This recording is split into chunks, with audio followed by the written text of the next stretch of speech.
Dans les années 1200, il y avait un empire du Mali. Il avait été fondé par Soundiata Keïta. L'empire du Mali avait un État fédéral très organisé, avec un parlement. Vous imaginez, dans les années 1200, un parlement. En Europe, on va juste attendre 6 ou 7 siècles pour arriver à cette chose-là. Et l'État était très organisé, avec une armée, avec un système d'enseignement, avec un trésor public. Il organisait l'extraction et la vente de l'or. Il développait l'agriculture, coton, arachide.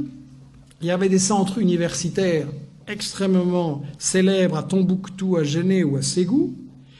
Et un des successeurs de Keïta, Boubacar II, 2 siècles avant Christophe Colomb, a lancé 2 expéditions maritimes pour découvrir l'Amérique. Donc, pour des gens qui ne sont jamais entrés dans l'histoire, c'est pas mal. Et en fait, ce qui est intéressant, c'est que donc, il y avait toute une économie en Afrique et au Mali.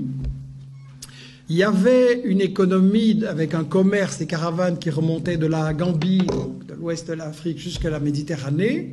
C'était effectivement contrôlé, organisé par les Touaregs. C'était un commerce extrêmement prospère. Et quand le colonisateur français est arrivé là, intéressé par les matières premières, qu'est-ce qu'il a fait? Il a totalement disloqué, brisé ce commerce. Pour gérer le commerce et l'économie, il a importé des Libanais et des Grecs.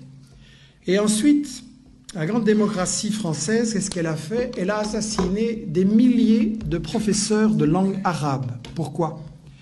Parce que ce commerce entre toutes ces régions et tous ces pays, quand vous faites du commerce, vous avez besoin d'une langue que tout le monde comprend. Aujourd'hui, c'est l'anglais. Vous voulez faire du commerce, c'est l'anglais. Et à ce moment-là, c'était l'arabe. Et donc, si on voulait détruire ce commerce et que tout soit pour l'exportation vers la France, on a massacré des milliers de professeurs d'arabe à l'époque.